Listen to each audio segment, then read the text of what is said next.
Hello, good morning. Again, I am in front of you with the rest of the part of the story. Sometimes his mother made a face with the lump of dough, using a matchstick to make two dents for eyes, one for a nose, and then a series of dents in a smile-shaped line to make a toothy, smiling mouth. कभी कभी उनकी माँ एक चेहरा बनाती थी आटे की लोई से और दिया सलाई यानी कि माचिस की तीली से दो छेद बनाकर आँख बनाती थी, एक छेद बनाकर नाक बनाती थी और ढेर सारी छेद बनाकर एक स्माइलिंग माउथ का मुस्कुराते हुए चेहरे का आकृति बनाती थी. When she gave him the dough and told him to make the most beautiful thing in the world, he rolled the lump round and round in his chubby fingers and thought and thought and thought what was the most beautiful thing in the world. It was his mother, of course, or possibly his father, but he couldn't make them out of dough. Besides, they were not really things. He rolled the damp piece of dough around in his hands, thinking hard. तो when she gave him the dough, यानी जब उसकी माँ ने उसे आटे का लोई दिया और कहा कि खूबसूरत चीज़ बनाओ, उसने आटे के लोई को अपने हाथ में गोल गोल घुमाया अपने नन्हे नन्हे उंगलियों में और काफ़ी सोचने लगा कि कौन सा चीज़ दुनिया में सबसे अच्छा है. तो एक बार उसने सोचा कि वो उसकी माँ है या फिर सोचा कि हो सकता है ये उसके पापा हों, लेकिन उस आटे की लोई से उसने वैसा कोई आकृति बनाने में सफलता नहीं प्राप्त की क्योंकि उसे वो चीज़ें नहीं लगीं. इसलिए उसने उस गीले आटे की लोई को अपने हाथ में गोल गोल घुमाने लगा और गहराई से सोचने लगा. Then Ramchand's father called out to his wife from the shop, "Please come here," he shouted to his wife as courteously as one could shout. Ramchand's parents were old-fashioned. They never asked each other by their names. तो रामचंद के पिताजी ने अपनी पत्नी को दुकान से आवाज़ दी, यहाँ आओ. वो जोर से बोले और काफ़ी प्यार और आदर भरे आवाज़ में बात की, जैसा कि किसी सज्जन व्यक्ति को करना चाहिए. उसके माता पिता पुराने विचारों के थे, इसलिए वो एक दूसरे का नाम नहीं लेते थे.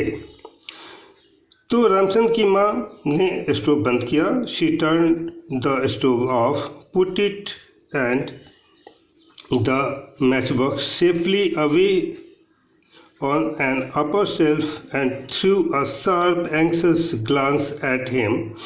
She was terrified about the stove.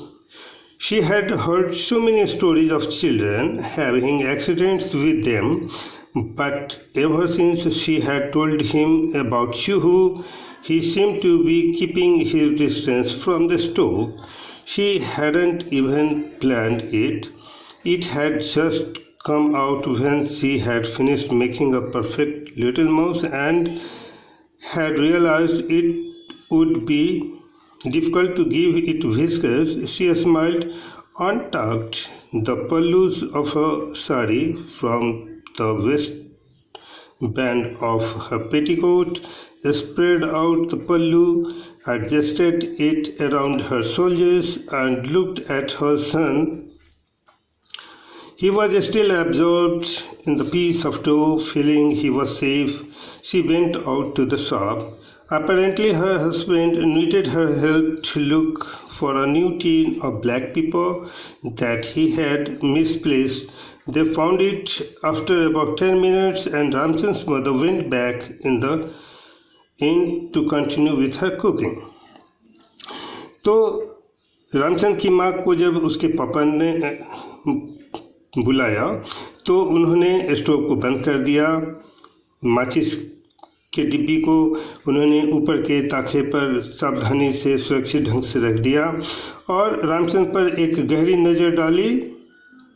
उन्हें भय था स्टोव को लेकर क्योंकि उन्होंने छोटे छोटे बच्चों के बारे में बहुत कहानियाँ सुनी थी कि आग से किस तरह दुर्घटनाग्रस्त हो जाते हैं, लेकिन जब से उन्होंने चूहों की कहानी उसे सुनाई थी वो आश्वस्त थी कि चूहों की कहानी सुनने के बाद रामचंद्र ऐसी गलती नहीं करेगा।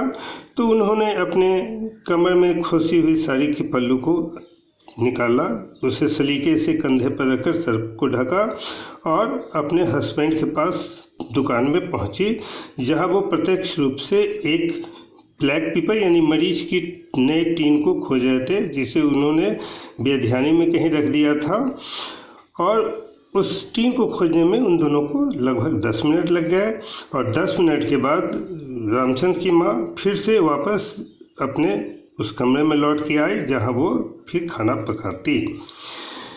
She found Ramchandra in the same corner where she had left him. तो उन्होंने रामचंद्र को उसी कोने में बैठा हुआ पाया जहाँ उन्होंने उसे छोड़ के गई थी, with the piece of dough still firmly in his hand, but he was crying. And he wasn't howling or throwing a tantrum or weeping like children do. He was really crying with real heart-breaking sorrow, gulping and sobbing, his eyes full of grief.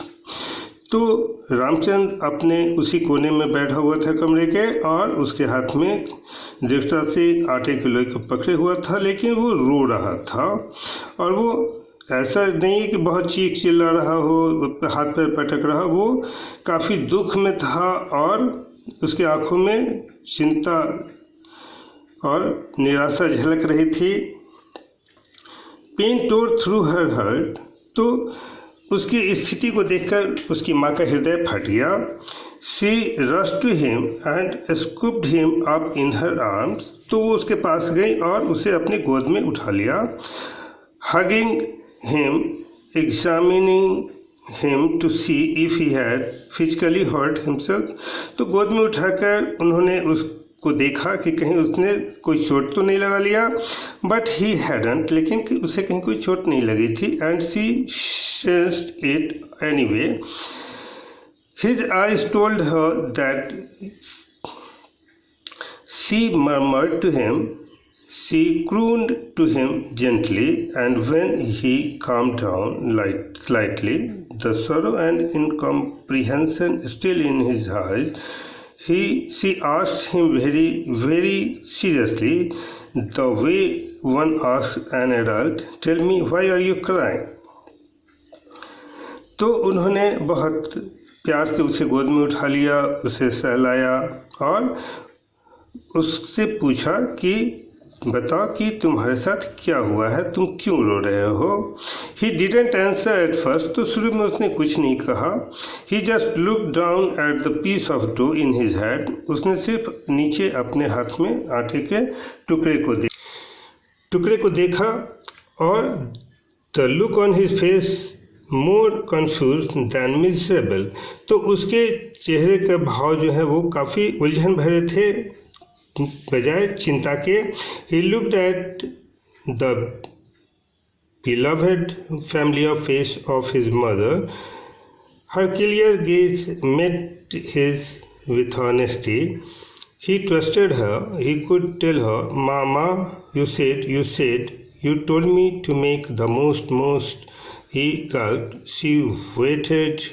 Yes, you said make the most beautiful thing in the world.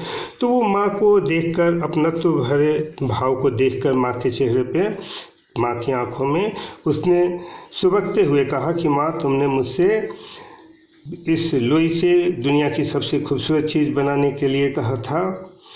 तो आज के लिए इतना ही। मैं फिर कल आपको कहानी के बाकी हिस्से को समझाऊंगा और इसका क्वेश्चन आंसर भी दूंगा। तब तक के लिए have a nice day, good morning.